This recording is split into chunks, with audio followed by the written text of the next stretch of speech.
ದೇವರ ನಾಮಕ್ಕೆ ಸ್ತೋತ್ರ. ಈ ದಿನದ ನನ್ನ ಸಂದೇಶದ ಶೀರ್ಷಿಕೆ ಸಂಪೂರ್ಣ ಮನಸ್ಸಿನಿಂದ ದೇವರ ಮೇಲೆ ಭರವಸೆವಿಡು. ನಾನು ತೆಗೆದುಕೊಂಡಂಥ ದೇವರ ವಾಕ್ಯ ಜ್ಞಾನೋಕ್ತಿಗಳು 3ನೇ ಅಧ್ಯಾಯ ಅದರ 5, 6, 7ನೇ ವಚನ. ಸ್ವಬುದ್ಧಿಯನ್ನೇ ಆಧಾರ ಮಾಡಿಕೊಳ್ಳದೆ ಪೂರ್ಣ ಮನಸ್ಸಿನಿಂದ ಯೆಹೋವನಲ್ಲಿ ಭರವಸೆವಿಡು. ನಿನ್ನ ಎಲ್ಲ ನಡವಳಿಕೆಯಲ್ಲಿ ಆತನ ಚಿತ್ತಕ್ಕೆ ವಿಧೇಯನಾಗಿರು. ಆತನೇ ನಿನ್ನ ಮಾರ್ಗಗಳನ್ನು ಸರಾಗ ಮಾಡುವನು. ನೀನೇ ಬುದ್ಧಿವಂತನೆಂದು ಎಣಿಸದೆ ಯೆಹೋವನಿಗೆ ಭಯಪಟ್ಟು ಕೆಟ್ಟದ್ದನ್ನು ತೊರೆದು ಬಿಡು. ಪ್ರಿಯರೇ, ಈಗಿನ ಕಾಲದಲ್ಲಿ ನಾವು ನಂಬುವಂಥದ್ದು ಏನಂದ್ರೆ, ಮೊಬೈಲ್ನ ನಂಬ್ತೇವೆ, ಹಣವನ್ನು ನಂಬ್ತೇವೆ, ನಮ್ಮ ಪ್ಲಾನ್ಸ್ಗಳನ್ನ ಫ್ಯೂಚರ್ ಮೇಲೆ ಹಾಕೊಂಡಿರುವಂಥ ಆ ಪ್ಲಾನ್ಸ್ಗಳ ಮೇಲೆ ನಂಬ್ತೇವೆ, ಸ್ವಂತ ಬುದ್ಧಿಯನ್ನು ನಾವು ನಂಬ್ತೇವೆ.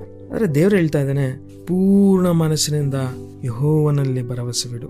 ಇವತ್ತಿನ ಯೌವನಸ್ಥರೆಲ್ಲ ನಾವೇನು ಮಾಡ್ತೇವೆ ಅಂದರೆ, ಅಥವಾ ಏನು ಹೇಳ್ತೇವೆ ಅಂದರೆ, ನನಗೆಲ್ಲ ಗೊತ್ತು, ನಾನು ನೋಡ್ಕೊತೀನಿ. ಆದರೆ ದೊಡ್ಡ ಸಮಸ್ಯೆ ಬಂದಾಗ ನಮ್ಮ ಬುದ್ಧಿ ನಮಗೆ ಕೆಲಸನೇ ಮಾಡಲ್ಲ. ಅವಾಗ ನಾವು ದೇವ್ರ ನಂಬಿಕೆ ಇಟ್ಟಾಗ ಮಾತ್ರನೇ ನಮ್ಗೆ ಆ ಶಾಂತಿ ಸಿಗೋದು. ಈಗಿನ ಕಾಲದಲ್ಲಿ ಎಲ್ಲರಿಗೂ ಆತುರದಿಂದ ನಿರ್ಧಾರವನ್ನು ತೆಗೆದುಕೊಳ್ಬೇಕು. ಇವತ್ತೆಲ್ಲ ಫಾಸ್ಟ್ ಆಗಿಬಿಟ್ಟಿದೆ. ತಕ್ಷಣ ಕೆಲಸ ಬೇಕು, ತಕ್ಷಣ ಹಣ ಬೇಕು, ತಕ್ಷಣನೇ ಸಂಬಂಧ ಬೇಕು, ರಿಲೇಶನ್ಶಿಪ್ ಬೇಕು, ತಕ್ಷಣನೇ ನಿರ್ಧಾರ ಮಾಡಬೇಕು. ಆದರೆ ದೇವರು ನಿಧಾನವಾಗಿ ಸರಿಯಾದ ದಾರಿಯಲ್ಲಿ ನಡೆಸ್ತಾನೆ ಅನ್ನೋದನ್ನ ನಾವು ಮರೀತೇವೆ.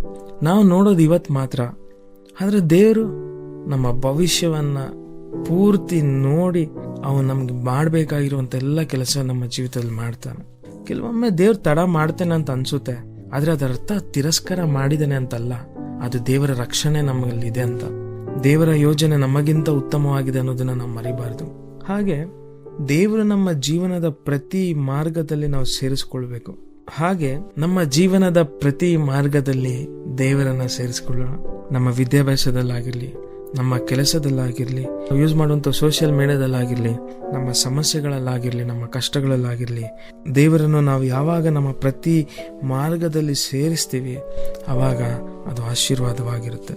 ಆದರೆ ಇವತ್ತು ಗರ್ವ ದೊಡ್ಡ ಸಮಸ್ಯೆ ಆಗಿದೆ. ಎಲ್ಲರಿಗೂ ಅಹಂ ಅನ್ನುವಂಥದ್ದೇ ದೊಡ್ಡ ಸಮಸ್ಯೆ ಆಗಿದೆ.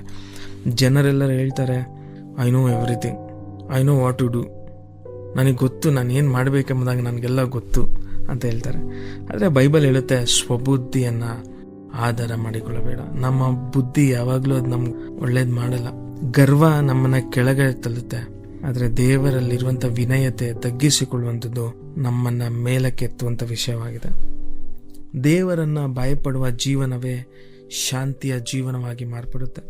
ಈ ಜಗತ್ತು ಬದಲಾಗ್ಬೋದು, ಜನ ಮೋಸ ಮಾಡ್ಬೋದು, ನಮ್ಮ ಪ್ಲ್ಯಾನ್ಸ್ ಎಲ್ಲ ವಿಫಲವಾಗಿ ಅಥವಾ ಅದು ಸಕ್ಸಸ್ ಆಗದಲ್ಲೇ ಇರ್ಬೋದು. ಆದರೆ ದೇವ್ರು ಎಂದಿಗೂ ವಿಫಲವಾಗಲ್ಲ. ದೇವ್ರು ಎಂದಿಗೂ ನಮ್ಮನ್ನು ಕೈ ಬಿಡಲ್ಲ. ನೋಡ್ರಿ, ನಾವೇನಾದರೂ ದೇವರನ್ನ ನಂಬಿದ್ರೆ ನಮ್ಮ ಭವಿಷ್ಯ ಖಂಡಿತವಾಗ್ಲೂ ದೇವ್ರ ಕೈ ಸುರಕ್ಷಿತವಾಗಿರುತ್ತೆ.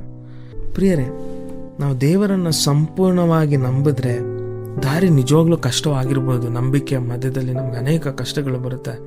ಆದರೆ ಅದರ ಅರ್ಥ ನಮಗೆ ದೇವರೆಲ್ಲ ಆಶೀರ್ವಾದ ಇದೆ ಅನ್ನೋಂಥ ನಿರೀಕ್ಷೆ ನಮ್ಮಲ್ಲಿ ಇರಬೇಕು, ನಂಬಿಕೆ ಇರಬೇಕು. ಅದಕ್ಕೆ ಇಬ್ರಿಯ 11ನೇ ಅಧ್ಯಾಯದಲ್ಲಿ ನಾವು ನೋಡ್ತೇವೆ, ನಂಬಿಕೆಯು ನಾವು ನಿರೀಕ್ಷಿಸದೇ ಇರುವಂಥ, ಅಂದರೆ ನಂಬಿಕೆಯು ನಾವು ಕಾಣದೇ ಇರುವಂಥವುಗಳ ಮೇಲೆ ನೋಡಿ. ಅದಕ್ಕೆ ದೇವರ ವಾಕ್ಯ ಇಬ್ರಿಯರಿಗೆ 11ನೇ ಅಧ್ಯಾಯ 1ನೇ ವಾಕ್ಯದಲ್ಲಿ ಹೇಳುತ್ತದೆ, ನಂಬಿಕೆಯು ನಾವು ನಿರೀಕ್ಷಿಸುವಗಳ ವಿಷಯವಾಗಿ ಭರವಸೆದಿಂದಿರುವುದು, ಕಣ್ಣಿಗೆ ಕಾಣದವುಗಳನ್ನು ನಿಜವೆಂದು ತಿಳಿದುಕೊಳ್ಳುವುದು ಆಗಿದೆ. ದೇವರಿದ್ದಾನೆ, ದೇವರು ನಮ್ಮನ್ನು ನೋಡ್ಕೊಳ್ತಾನೆ, ನಮ್ಮ ಭವಿಷ್ಯವನ್ನು ಆತನು ನೋಡಿದ್ದಾನೆ. ಜ್ಞಾನೋಕ್ತಿಯಲ್ಲಿ ಹೇಳ್ತಾ ಇದ್ದೇವೆ, ಪೂರ್ಣ ಮನಸ್ಸಿನಿಂದ ಯೆಹೋವನಲ್ಲಿ ಭರವಸೆವಿಡು. ನಮ್ಮ ಸ್ವಬುದ್ಧಿಯನ್ನು ನಾವು ಆಧಾರ ಮಾಡಿಕೊಳ್ಳದೆ, ನಮಗೇನು ಕಾಣಿಸ್ದಲ್ಲ ಇರ್ಬೋದು, ಏನು ಆಗ್ತಲ್ಲ ಇರ್ಬೋದು, ಒಂದು ಸಾರಿ ನಮ್ಮ ಅಹಂ, ನಮ್ಮ ಗರ್ವ, ನನಗೆಲ್ಲ ಗೊತ್ತು, ಐ ನೋ ಎವ್ರಿಥಿಂಗ್ ಎಲ್ಲ ಅನ್ನೋದನ್ನು ಸ್ವಲ್ಪ ಬದಿಗೆ ಇಟ್ಟು ದೇವರಲ್ಲಿ ಸಂಪೂರ್ಣವಾಗಿ ಭರವಸೆವಿಟ್ಟು ನಮ್ಮ ಜೀವಿತವನ್ನು ದೇವರ ಕೈಲಿ ಕೊಡೋಣ. ಖಂಡಿತವಾಗ್ಲೂ ಇದು ಆಶೀರ್ವಾದವಾಗಿ ಮಾರ್ಪಡುತ್ತದೆ. ದೇವರ ವಾಕ್ಯದಿಂದ ನಿಮ್ಮನ್ನು ಆಶೀರ್ವದಿಸಲಿ. ಆಮೇನ್.